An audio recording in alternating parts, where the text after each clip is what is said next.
নমস্কার বন্ধুরা, আশা করি আপনারা সকলেই খুব ভালো আছেন, সুস্থ আছেন। ন্যানোস ফ্যামিলি চ্যানেলে আপনাদের সকলকে স্বাগত।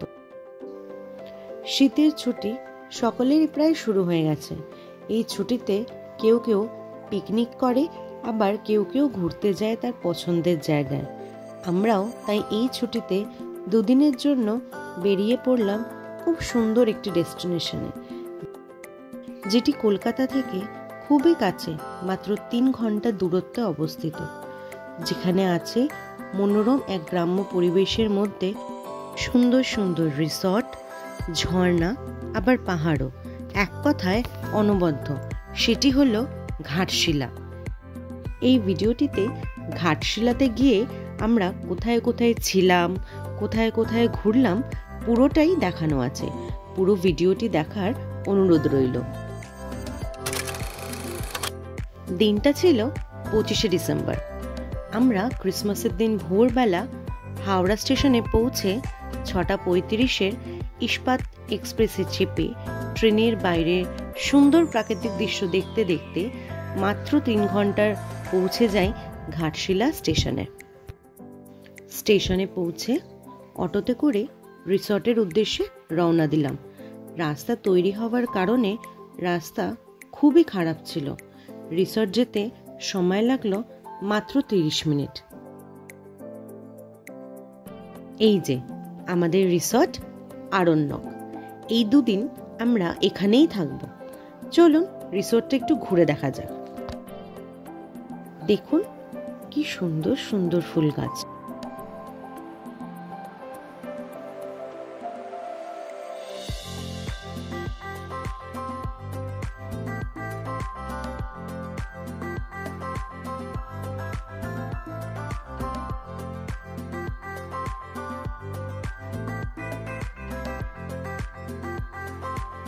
ওরে বাবারে, কত বড় বড় বাতাবি লেবু!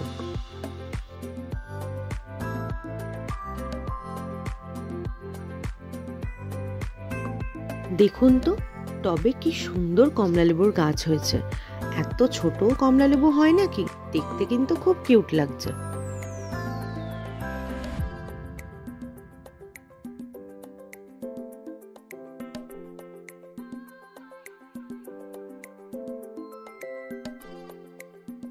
উফ, এবার হাঁপিয়ে গেছে, একটু বসে নে। আপনারা ততক্ষণ রিসর্টটা একটু ঘুরে দেখে নিন।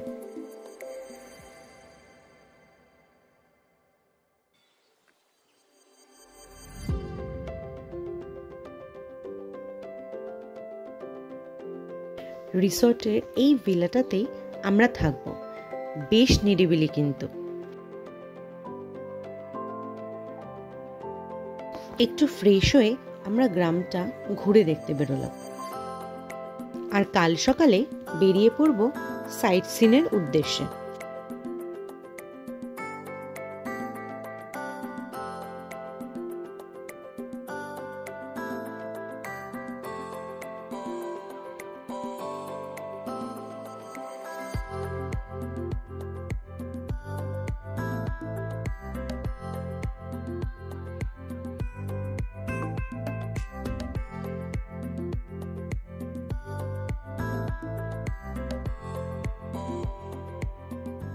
এই দেখুন, এখানে এসে আমার ছেলে আবার নতুন বন্ধুও পাতিয়ে নিয়েছে। ওরা সবাই মিলে খুব মজা করছিল।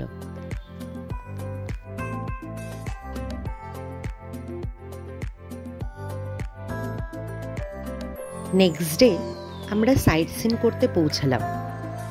জায়গাটির নাম চিত্রকূট পাহাড়।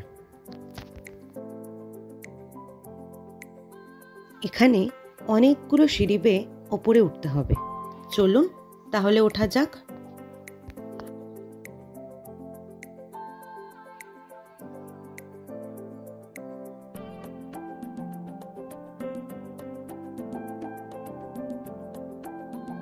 ওইদিকে ছেলেও একা একা ওঠার চেষ্টা করছে।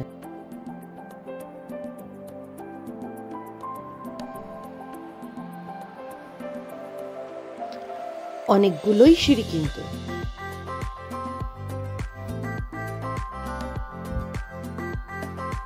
যাকগে, অ্যাট লাস্ট পৌঁছালাম। এখানে একটি খুব সুন্দর শিব মন্দির আছে।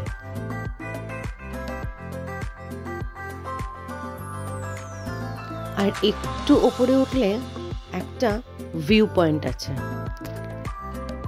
যেখান থেকে ঘাটশিলার খানিকটা অংশ দেখতে পাওয়া যায়।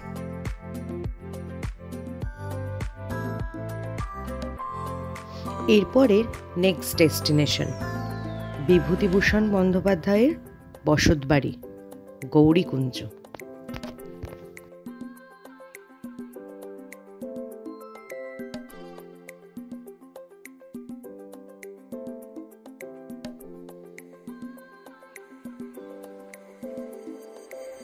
এই বসতবাড়ি কত স্মৃতিচিহ্ন আগলে রেখেছে।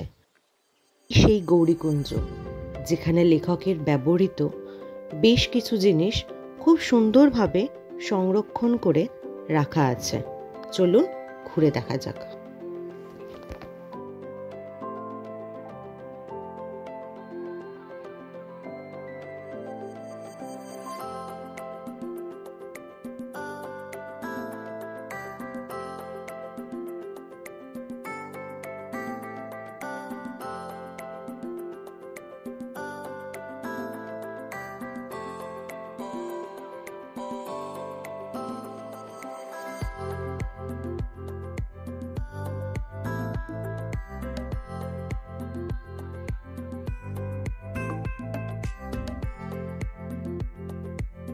তারপর আমরা চলে এলাম সুবর্ণরেখা নদী ও রথমোহনা ওয়াটারফলস দেখতে। ওই যে রথমোহনা ওয়াটারফলস, চলুন কাছ থেকে দেখে আসি।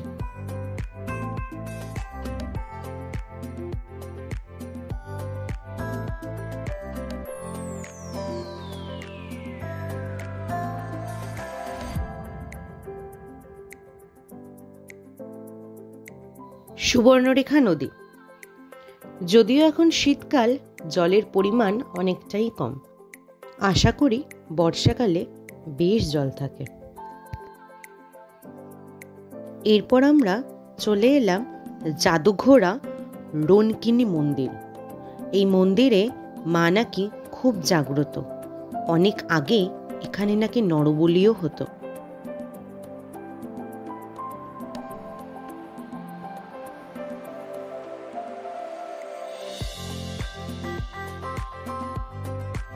মন্দিরটা বেশ সুন্দর, চলুন মায়ের দর্শন করা যাক।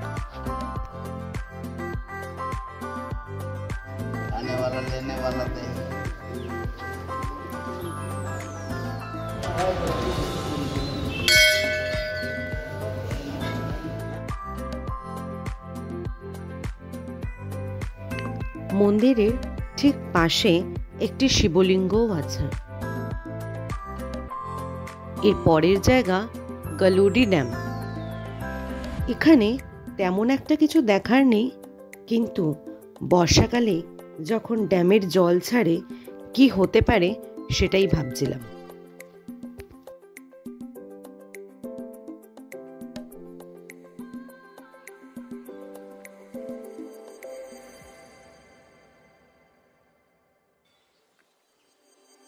জানি ভিডিওটা একটু বেশি বড় হয়ে যাচ্ছে, বাট বিশ্বাস করুন আরও দুটো খুব সুন্দর ভিউ পয়েন্ট আছে। ওই দুটো না দেখালে অনেকটাই মিস হয়ে যাবে, একটু ধৈর্য ধরুন। আমাদের নেক্সট ডেস্টিনেশন ধারাগিরি ওয়াটারফলস। এখানে অনেকটা রাস্তা ট্রেক করে ওয়াটারফলসের কাছে যেতে হবে। চলুন তাহলে যাওয়া যাক।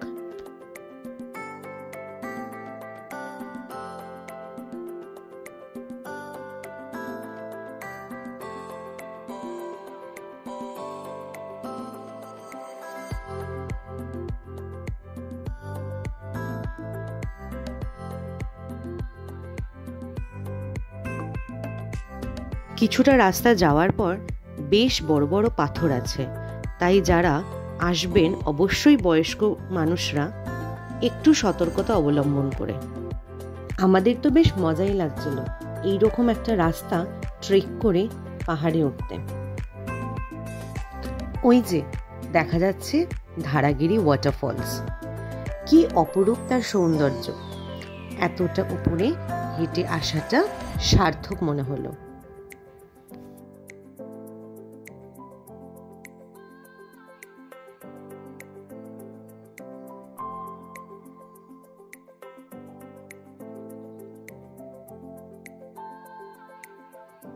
এরপর আমাদের শেষ ভিউ পয়েন্ট বুরুডি লেক। চারিদিকে টিলা পাহাড়ে ঘেরা এত সুন্দর একটি লেক জায়গাটিকে আরো মোহময় করে তুলেছে। এখানে বোটিংয়েরও সুব্যবস্থা আছে, কিন্তু সময়ের অভাবের জন্য আমাদের আর বোটিং করাটা হলো না। এই ছিল আমাদের ঘোরার গল্প। যতটা পেরেছি ঘাটশিলাকে এক্সপ্লোর করার চেষ্টা করেছি। ভিডিওটি ভালো লাগলে পাশে থাকবেন, উৎসাহ দেবেন, সাবস্ক্রাইব করবেন।